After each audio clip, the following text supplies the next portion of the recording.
In the first three parts of this paper, we've seen the scope, the ambitious scope of Laruelle's TETRALOGOS, the striving for a maximum of amplitude in its coverage of human experience, from birth to messianity, and from Earth to the universe, to the stars, and it's striving also for a greater inventiveness than standard philosophy has been able to come up with. So striving to get away from the ordinary limitations of standard philosophy. We've also seen the ambition to create a philosophical yet science fictional opera, and the need for that to have a certain sort of conceptual musicality in the text itself, the recurrence of themes, the overall structure, and dramaturgy in terms of conceptual characters, landscapes, movements, and intrigues. We've seen that constantly we can draw on science fiction, and that there is an ever-increasing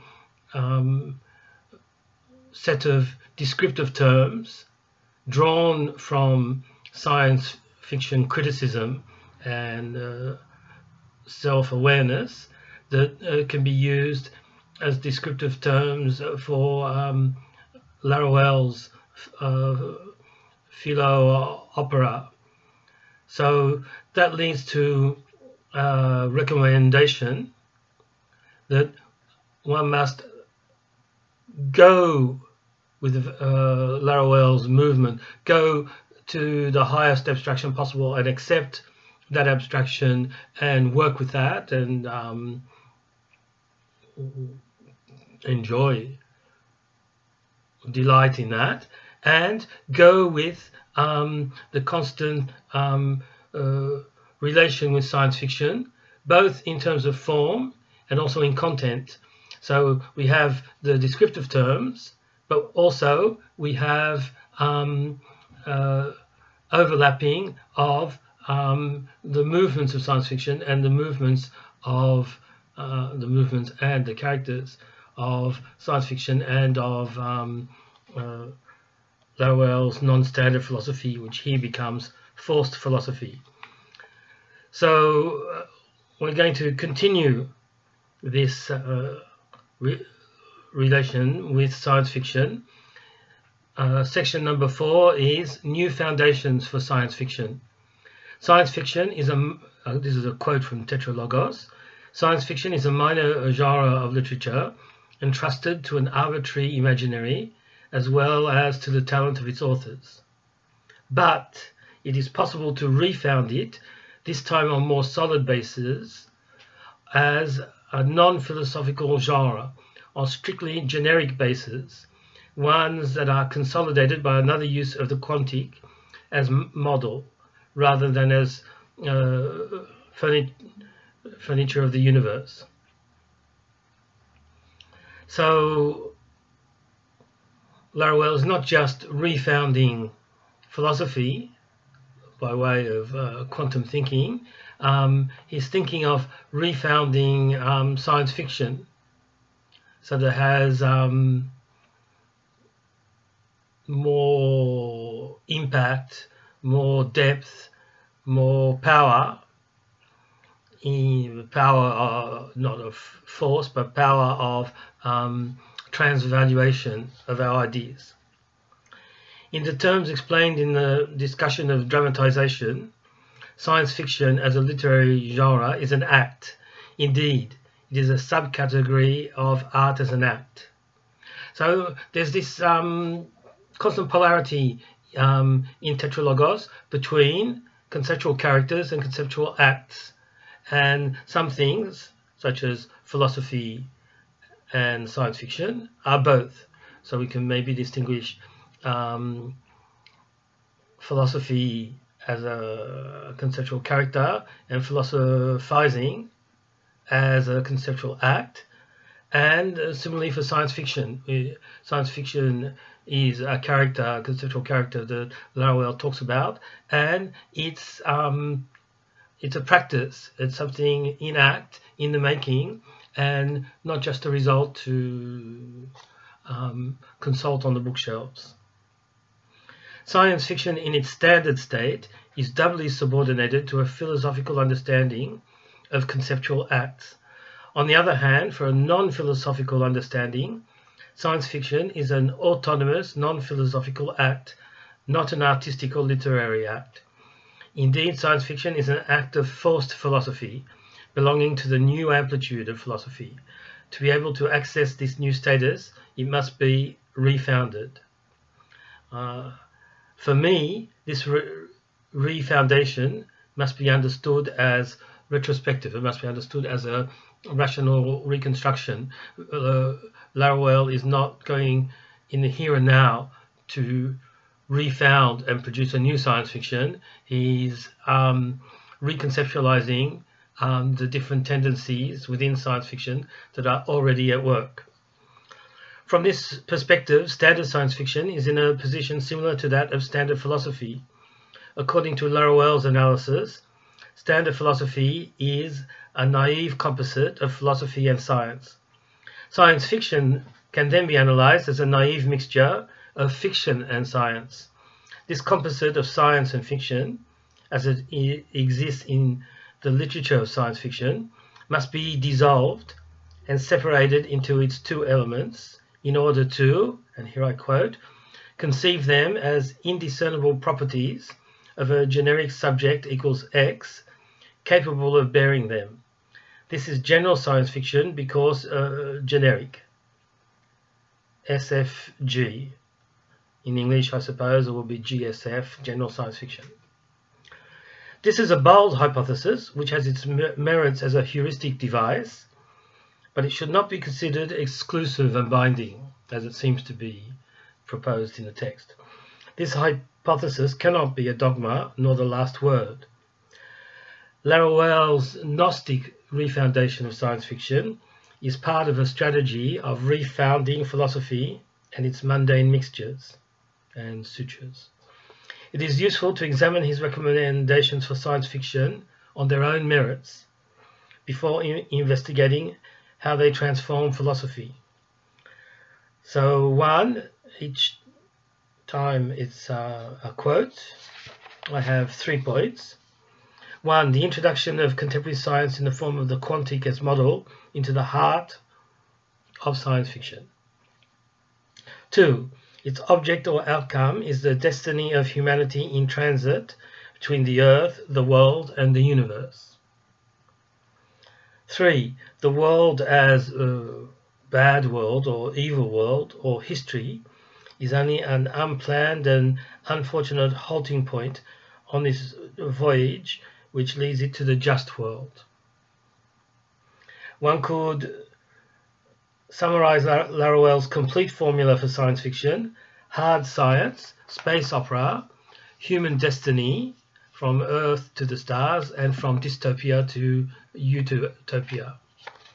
No doubt this general formula permits special cases as constituting particular solutions to the formula where one or more variables have a value close to or equal to 0, and so generating incomplete realizations and fragmentary sequences we may find in examining particular science fiction stories, whether short stories, novellas, or novels, that they only instantiate some of these criteria, but not necessarily all of them. However, this formula is itself far from complete or adequate to the vast megatext of science fiction, even if it captures the basic framework of some great texts of science fiction. Dune by Frank Herbert, The Book of the New Sun by Gene Wolfe, Anathem by Neil Stevenson come to mind. Nonetheless, there are other great texts that use only relativistic physics or classical physics, or that do not deal with the cosmic destiny of humanity, or that do not situate their action in dystopia or utopia or the transition between. Somehow that distinction doesn't even come up. The quantum aspect of Dune can be seen in Paul's vision of time, shared by many other characters in the Dune sequence, which is composed of a vast network of branching possibilities and bifurcations, to the point of making this quantum time an integral part of the very framework of the novel. Paul Muad'Dib, for example, without his prescience, which is not a direct deterministic linear prescience, but it has all these quantum bifurcations in it, would not at all be the same character. Paul Muad'Dib is constantly trying to break the deterministic prophetic vision by making unexpected choices, taking unforeseen bifurcations, but he eventually gives in. He follows the line of least resistance. A second point appears in later novels, with the genetic selection program implemented by his son Leto to produce human beings whose actions are unpredictable for both the prophetic vision of prophets like Paul Muad'Dib, also of the navigators in the Dune universe, navigate their ships through hyperspace by means of a certain limited, more or less limited, prescience, as do the Bene Gesserit. And the calculation, so he wants to hide the future of human beings, to make human beings whose actions are unpredictable for both the prophetic vision and the calculation of artificial intelligences, sort of quantum computers, hiding on the periphery of the empire, waiting for the moment to return to reconquer humanity. Anathem goes even further in the direction indicated by Laruelle for non-standard science fiction, in that the planet on which the action unfolds is not the Earth, but its Platonic idea, located at a higher generic rank, itself contained in a multiple hierarchy of worlds. That was the idea of genius of Anathem. I hope I'm not spoiling it too much. There's quite a lot involved in Anathem, but one stroke of genius was conceiving the physical worlds as probabilistic bifurcations of multiple worlds. That's standard, but as themselves in a nested hierarchy of abstraction, such that the Platonic world of ideas is a real physical world at a higher level of abstraction, but that can be visited physically. That would be tough for us because we're on a lower level, but that can come and visit us, easier for the residents of the Platonic world of ideas to find a way of breaching the levels and descending to our level. So I've given a few texts with which Dune, the Book of the New Sun, and Anathem, with which to align Laruelle's idea and criteria of a general science fiction or generalized science fiction. And I think that's something that we should all do in reading TETRALOGOS and perhaps certain other books of Laruelle. Go with the abstraction that abstracts away from the examples, the case studies, the quotations, the figurations, the schematizations, and at the same time try and provide our own examples of novels, films, video games, whatever, that can be seen as schematizations of these abstract ideas, if we don't start from what are just our favorite stories, but if we see them anew by the light of Laruelle's general research program and its hardcore. These examples seem to confirm Laruelle's hypotheses by conforming to his general formula of non-standard science fiction.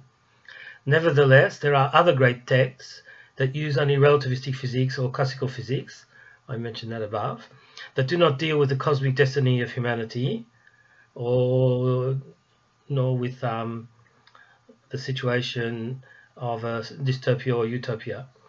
For example, the novels of Alastair Reynolds, classic books now of science fiction, rely on relativistic physics, and the quantum effects are present mainly as furnishings. So I don't think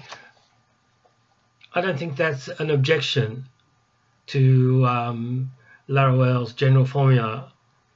He has a particular privilege for, in the general formula, we need to have ripped our ideas or our stories away from its ideological suture with a naive and outdated and simplified version of science.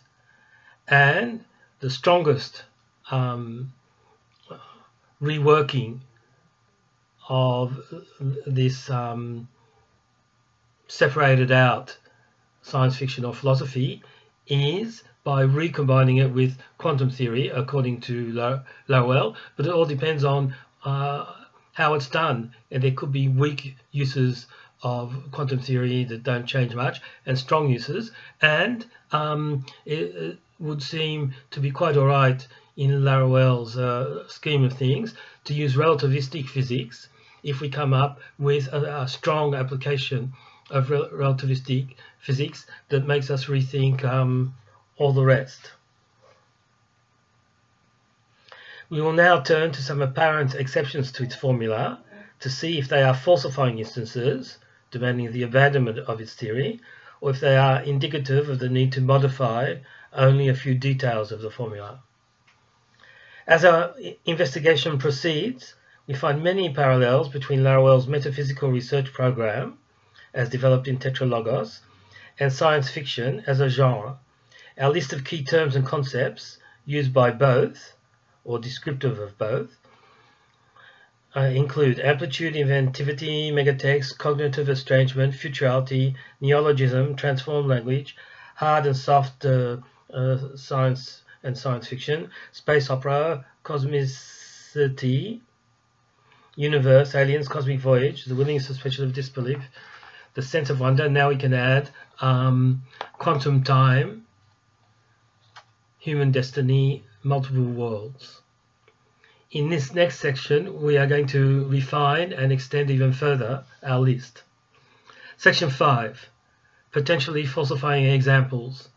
Laruelle has taken the trouble of separating philosophy out from its naive scientific or ideological scientific presuppositions and recombining it with a complexified, renewed science, in particular quantum thinking, and they're not equal partners. The philosophy is under the forcing of the quantum.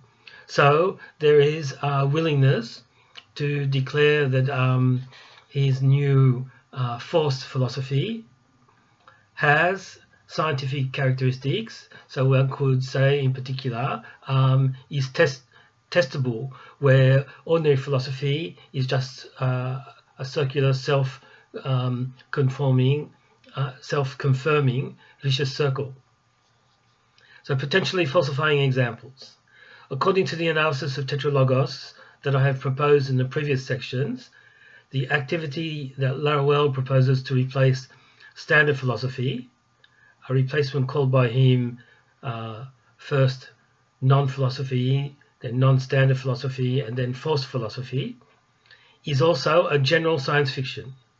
So that will be another name for the replacement discipline for standard philosophy, a general science fiction, as on the model of general relativity as opposed to special relativity.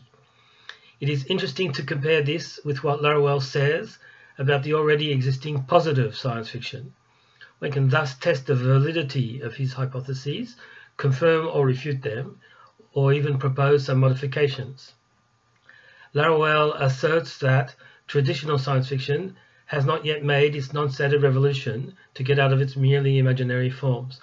So sometimes Laruelle is just talking, one could almost say metaphorically, about science fiction in relation to philosophy, and at other times, at specific places in the text, as in a previous quote and in this quote, he is talking about literally about the literary genre of science fiction as it exists. And he says that it has not yet made its non-standard revolution to get out of its merely imaginary forms. In contrast, we must understand, to philosophy that has had its non-standard revolution in the person of Laruelle. To carry out this revolution, science fiction must be refounded on the basis of the three criteria discussed previously, which can be reformulated in terms of literary construction.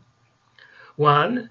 The construction of the world will have to be informed by the most contemporary hard science, quantum physics, as a model of thought. So the most contemporary hard science that Laruelle thinks of as, or figures with, quantum physics, but that could be instantiated in other forms.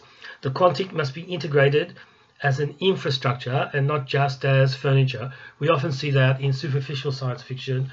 You'll have some quantum plot twist, but it's not really part of the infrastructure of the world, of this central part of the world building. It's just something thrown in to get the plot to evolve in the way that we want and put a sort of scientific veneer to the story. 2. The narrative line will be the destiny of humanity going from the earth across the world to the universe. 3. The narrative tension will be the struggle to move from the bad world, or the dystopia, to the just world, or the utopia. This list of 3 criteria is incomplete. We can add 2 other criteria that Laruelle develops in another part of the book. 4. The method will be cognitive estrangement, which is schematized in Laruelle by the imaginary number and its quarter term. 5. The subjectivation will be accomplished by a generic subject equals X, able to bear the other criteria. So it's a new subjectivity. We have seen the importance of the de-anthropologized subject or alien, and of subjectivation by wonder and indignation. So the human is, as such, a suture, and needs to be separated from its world and the pseudo science or antiquated science that underlies the human's world, and has to go up to the one by D. The human must go up by de-anthropologization and descend as Messiah or Anthropos. So it's a de-anthropological ascent and an anthropic descent. In short, we have quantum construction, cosmic voyage, an agon of dystopia and utopia, cognitive estrangement that we said was also forcing, and generic subjectivation. In the previous section, I gave some examples of major works of science fiction which satisfy these criteria: June, The Book of the New Sun, Anathem. We can add the works of Greg Egan, but to do so, we must complicate the overly limited formula proposed by Laruelle. Greg Egan is a major author of hard science fiction. His works are often based on a quantum model, but this is not always the case. Occasionally, for example in the orthogonal trilogy, he uses a modified version of relativistic physics as a framework rather than resorting to quantum physics. Alistair Reynolds' works are similar to those of Egan in this respect. In the case of these two authors that are just major central authors in the science fiction canon, in the contemporary science fiction canon, some of their novels are based on generic relativistic physics, and quantum effects are present in the form of furnishing. Another more classical example is that of Isaac Asimov's Foundation cycle, soon to become a TV series produced by Apple TV at the end of this year, which are recognized masterpieces of science fiction and which show that Laruelle's #1 criterion, which was quantum physics as not just part of the furnishings of the lightweight content, but as part of the hard structure of the world building. And we said that we should expand this first criterion to include relativistic physics. Asimov's Foundation cycle, which are foundational texts for the genre of science fiction, shows that we must expand this first criterion to include thermodynamics and statistical mechanics, which underlie in the Asimov's Foundation books the creation of a new discipline, psychohistory, as a hard science as opposed to the use of psychology and history, and maybe sometimes combinations of both, in a soft science mode. The investigation of François Laruelle's metaphysical research program, as developed in TETRALOGOS, has led us to find many parallels with science fiction as a genre. Our list of terms and concepts used by both has expanded to include, I'm sorry for the list, but with each part I refine and extend the list. So up to now we've got amplitude, inventiveness, megatext, cognitive estrangement, futurality, world building, neologism, transformed language, hard and soft science fiction, space opera, cosmicity, universe, cosmic voyage, willing suspension of disbelief, sense of wonder, quantum time, aliens, dystopia and utopia, human destiny, multiple worlds. So already with that, that's quite a mouthful, and we're not just beginning to sense, we're getting a sort of more and more concrete idea of what the overlap is between Laruelle's metaphysical research program in TETRALOGOS and what we could say in what he's doing is sketching out a sort of meta or mega research program that underlies all of science fiction, which is why I recommend, if you've got a doubt about what exactly Laruelle's concepts could mean, you must start by an apprehension or apprehension even of the concepts directly, and then one can ask oneself, what do I know of in the concepts of science fiction? Whether we're readers of science fiction or not, we all have a pretty vast array of science fiction concepts from TV series and films and video games and role-playing games and so on. Whether we've played them or not, we've heard about them. So we do have a sort of incomplete reservoir, but a useful reservoir for giving concrete figuration to at least some of Laruelle's ideas. 6. Open and flexible and heuristic criteria. I will give 5 arguments for the loosening up of Laruelle's formula. 1. The examples we have just discussed argue for an extension of Laruelle's formula for non-standard science fiction by adding one of his other criteria, the generic, to criterion 1, which requires the use of hard sciences to be included in the infrastructure of the science fictional universe. 1 in Laruelle's formulation is a hard science infrastructure to the science fictional or philo-fictional world building, and I claim that this precision that the hard science infrastructure must be quantum is superseded by his more overriding criterion that we are to be as generic as possible.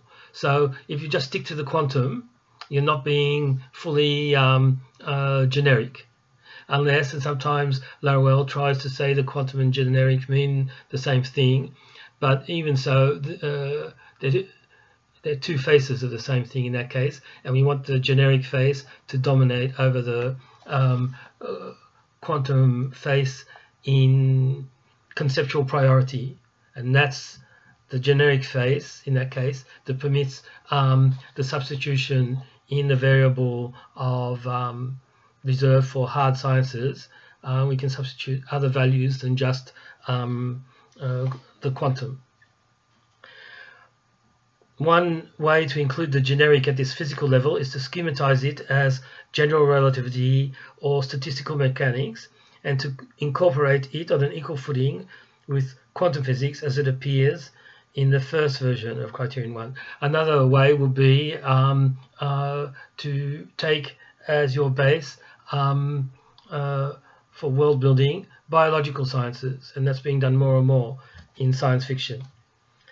This first argument in favor of an extended formula for GSF, general science fiction, emerges from the empirical examination of the canon of science fiction, a wider canon than one might believe if we restricted ourselves to the analyses of TETRALOGOS alone.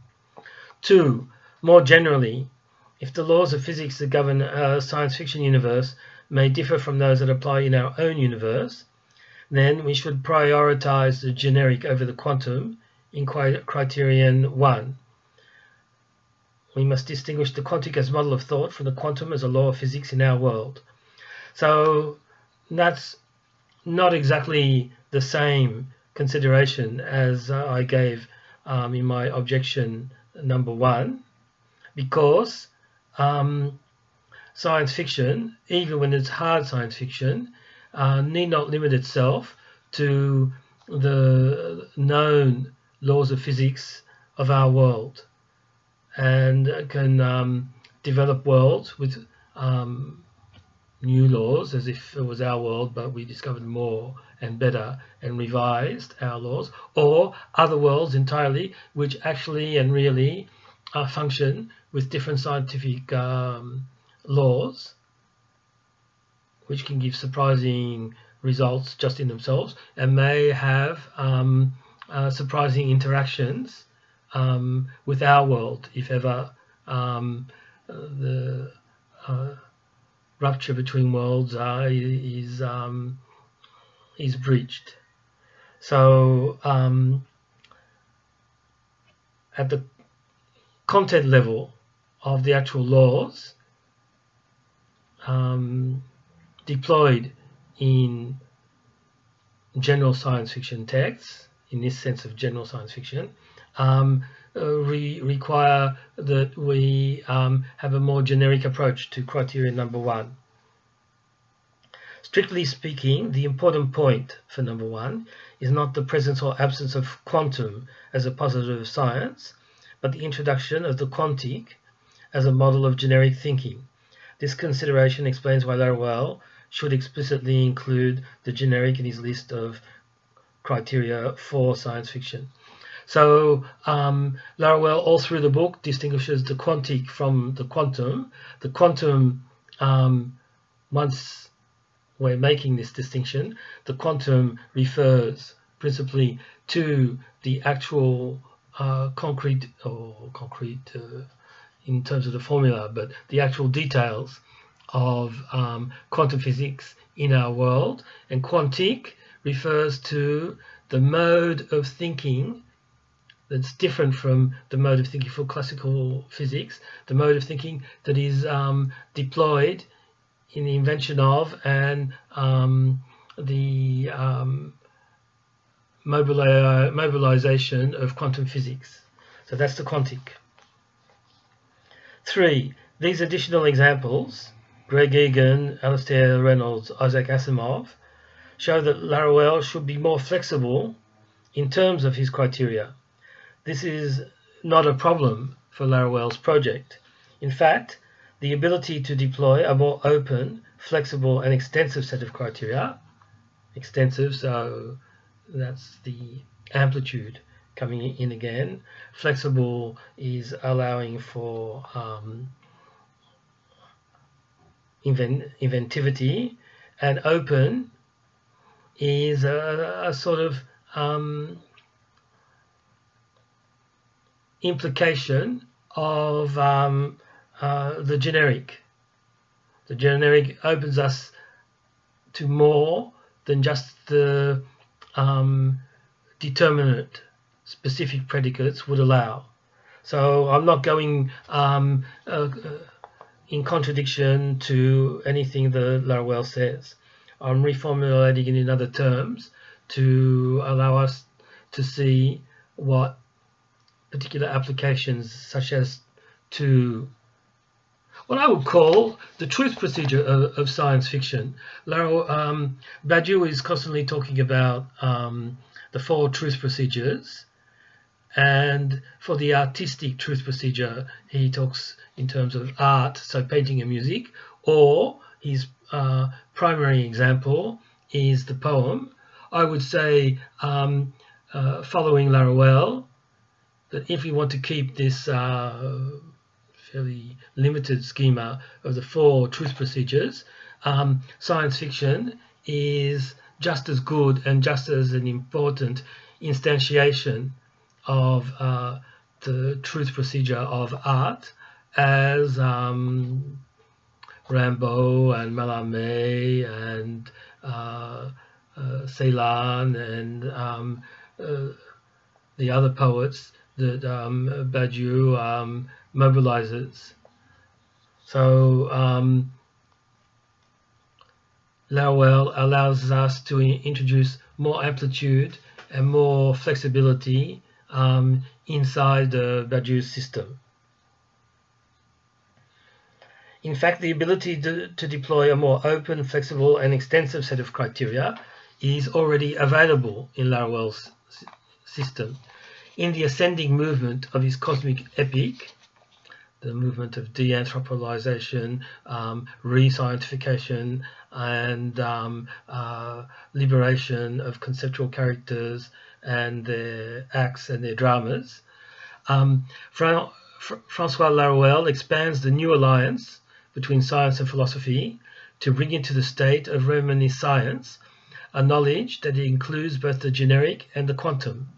It is this reminiscence that has served as a model for us to propose a more developed formula for Laruellian science fiction.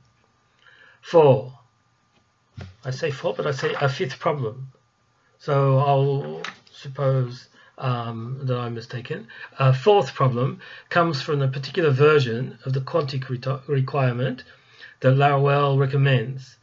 Whenever he speaks about the creators of quantum mechanics, he favors the interpretation given by one of the most classical quantum physicists, Max Planck. See Laruelle's article, Marx with Planck, to the detriment of other possible interpretations. And he explicitly excludes Niels Bohr.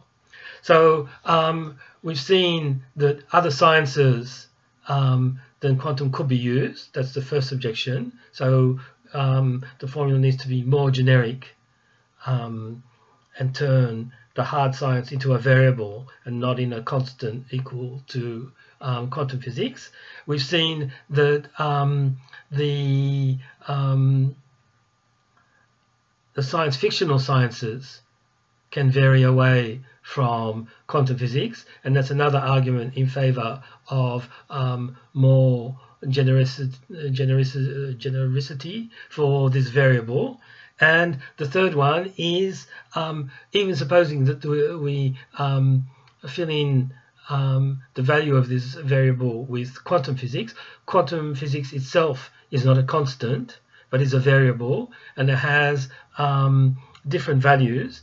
And Laruelle systematically privileges a more classical type of quantum physics when he's talking about examples, Max Planck, when other interpretations, such as those of Schrödinger, Heisenberg, Niels Bohr, are equally relevant. And I would argue that if your goal is not just quantum mechanics, the science, but quantum thinking, Niels Bohr is just inescapable for going up to the level of quantum thinking over and above quantum applications. However, quantum mechanics is not an unambiguous thing. It comes from a wide range of dialogues and contradictory interpretations. Even today, its nature, interpretation, and status are complex on a dialogical level. Is there a single quantum thought common to all these researchers? I don't think so. The quantic exists as a variable with a set of possible interpretations as argument.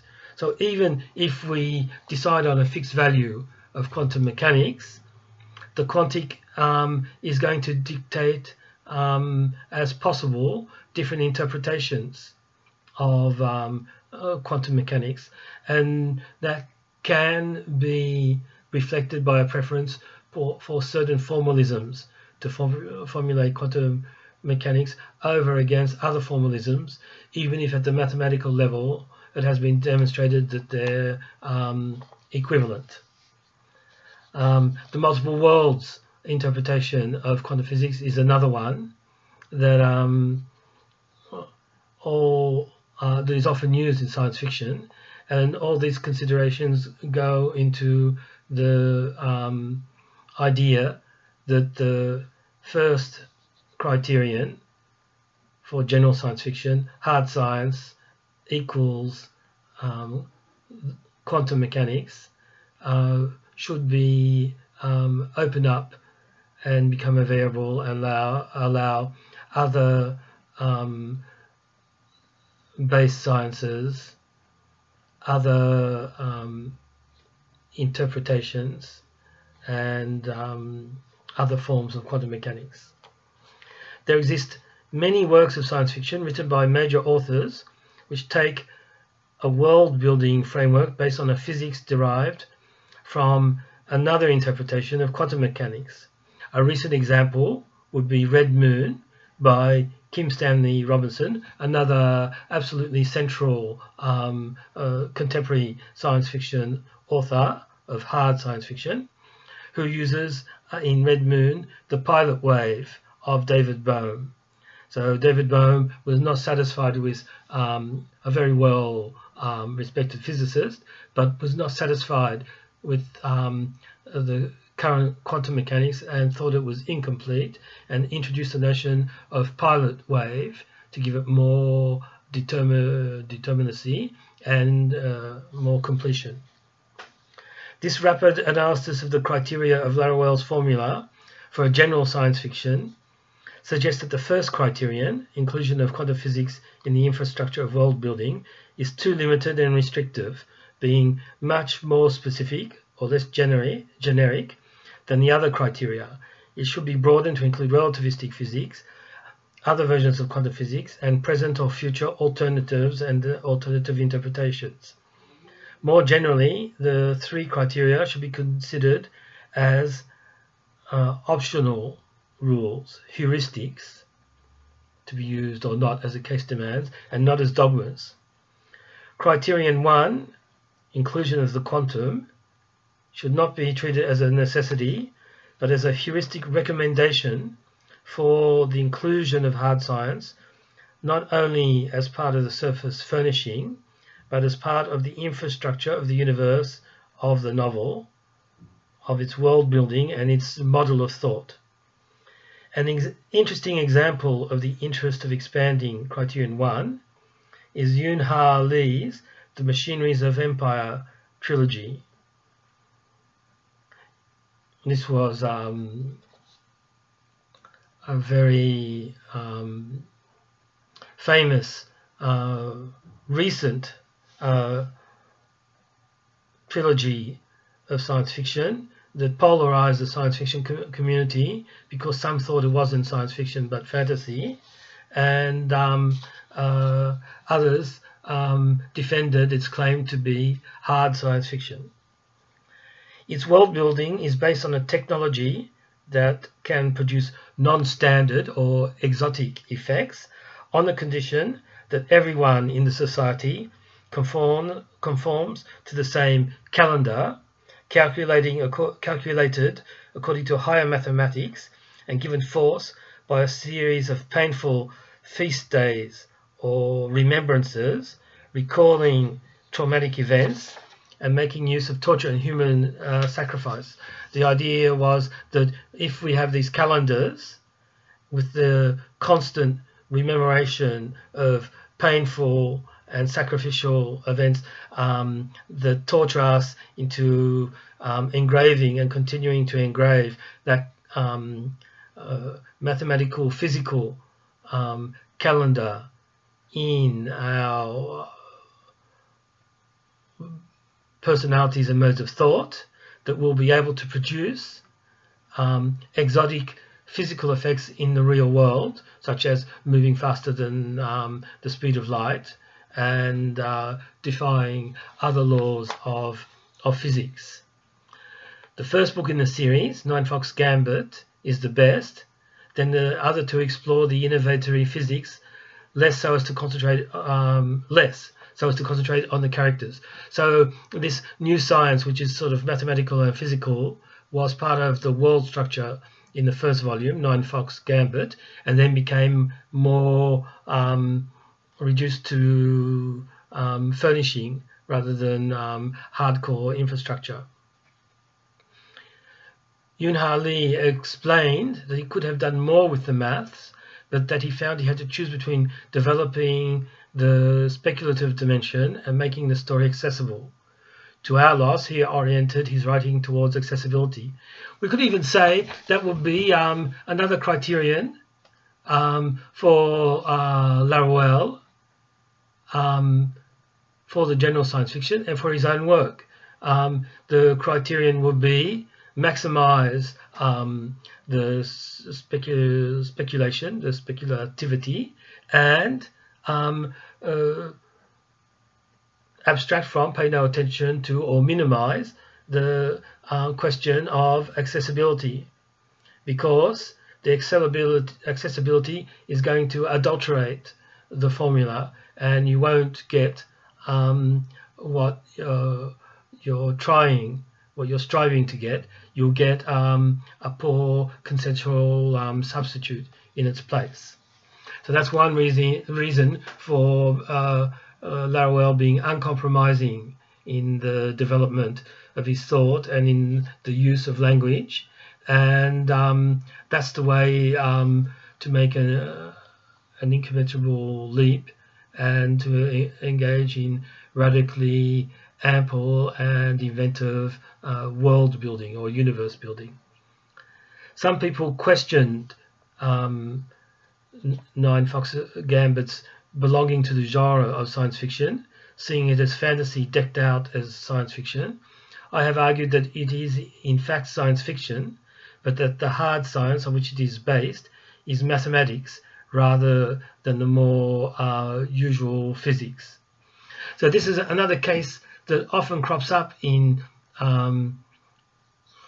that regularly crops up in science fiction, that you have a story that purports to be science fiction, but that it has a fantasy surface, and people can think that it's just a fantasy novel with sprinkling of scientific jargon, but closer examination is what has been called science fantasy. That is to say, which has several meanings, but the meaning that I will take is it has a fantasy surface appearance and a hardcore deep structure of hard science. We said that the Book of the New Sun is an example of a similar phenomenon. On the surface, it looks sort of like a Game of Thrones medieval world with magic, and once you penetrate to the core, everything is explained in terms of hard science or extrapolations, fictional extrapolations thereof, which could be once again a way of replying to people who see above all the surface poetry of Laruelle's work, and not just of Laruelle's work, but of Badiou's or Deleuze's. And the reply would be that that poetic surface is not just make-up or disguise. The poetry is there, but it does not contradict or interfere with the fact that the underlying structure is hardcore physics, mathematics, art, religion for Laruelle, and politics. 7. Conclusion. This is a lot shorter than all the other parts. François Laruelle, like all of us, has been influenced by the thinkers he has read and met, by the discussions he has had, by their power of inspiration, and by the disappointment that remains once the infatuation has ceased.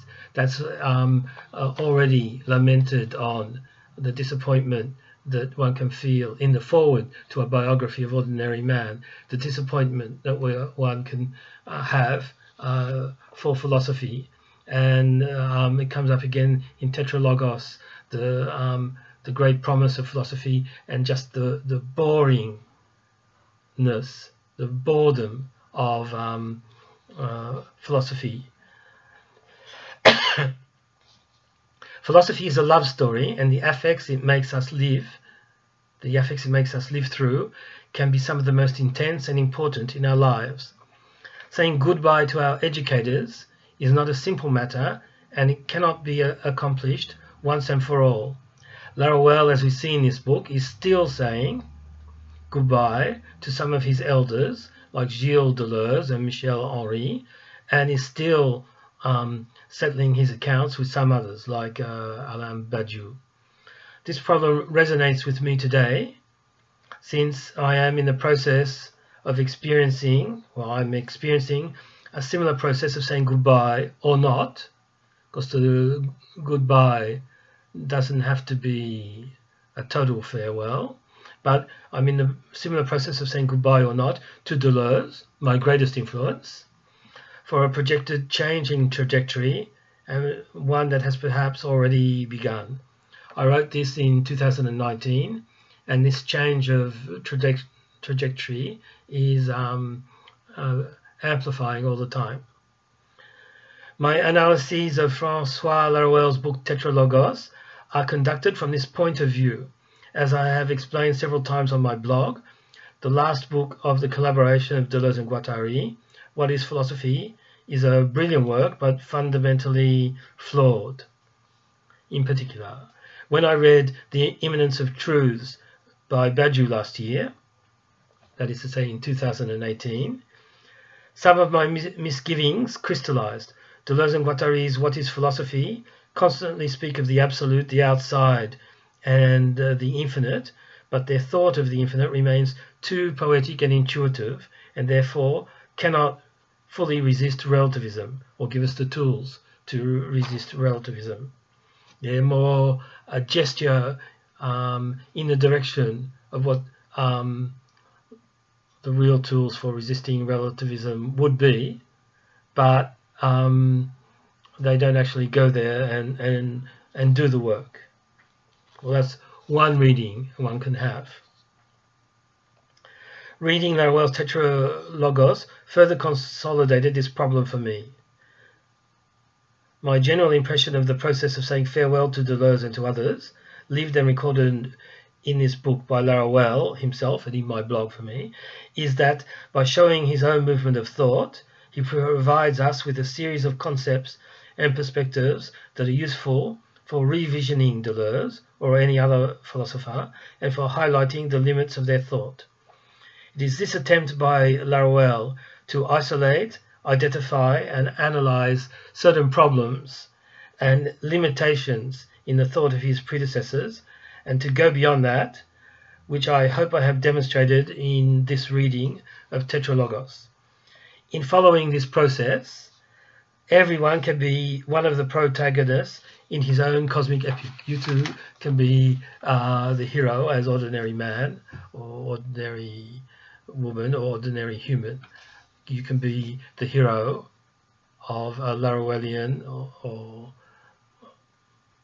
post-Laruellian cosmic epic. We would be like the dolphins at the end of another space opera, The Hitchhiker's Guide to the Galaxy, leaving Earth and its inhabitants for its demolition, with this final message to humans.